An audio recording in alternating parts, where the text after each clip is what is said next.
Amen. Amen? Amen. The allegory reads, a young man received an invitation by the king to come and to meet his son, the King of Kings and the Lord of Lords. The invitation is to live for all eternity in his heavenly kingdom, where there is no pain, no sorrow, tears, disappointment, sickness, or death. The invitation was written in blood and sealed, only to be opened by the pure in heart.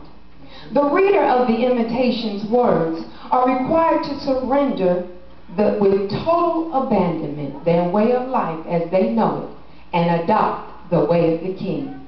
The blood used to write the invitation is the personal blood of the King's Son, which was shed as an ultimate sacrifice to seal the invitations to whosoever will hear, accept, and confess lordship of the King's Son.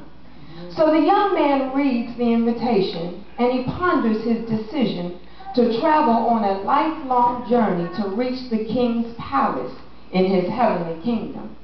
The invitation included major instructions to begin, to carry out, and to end his long journey successfully. He was directed to read the instructions of the invitation and to take them to heart, because his journey will enable him at times to, without access, to read afresh the instruction manual, because he may be engaged in battle. All right. He had to know with all assurance what the invitation said, what the king promised, the instructions, and the directions to the king's palace.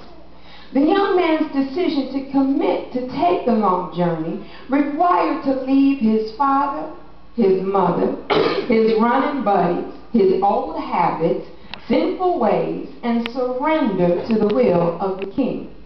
The decision to travel on this journey will require complete commitment by the young man. Because once he started, there will be no turning back without facing death. If he decided to go on the journey, he would become an arch enemy of the prince of this world, who hated the king, his son, and all those who accepted the divine invitation. The prince made it his #1 mission in this present age to steal, to kill, and to destroy all believers who followed the king's way. He would strategically set up roadblocks like sickness, divorce, loss of jobs, heartache, homelessness, abuse, rape, lack of provision, poverty, to say the least.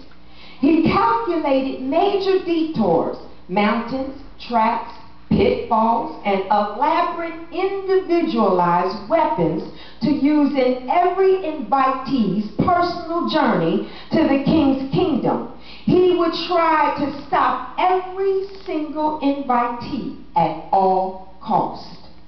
Each traveler must weigh the cost and commit to set out on the long journey by confessing with their mouth and believing with their heart the King's Son, Yahshua, the Lord. And then, and only then, does the journey begin. The young man commits to and begins the journey. He's excited. He tells his family that he's going to see the king. And they tell him he's a fool to leave life to do what he wants, when he wants to, and to follow strict guidelines of the king as the king that he has never seen.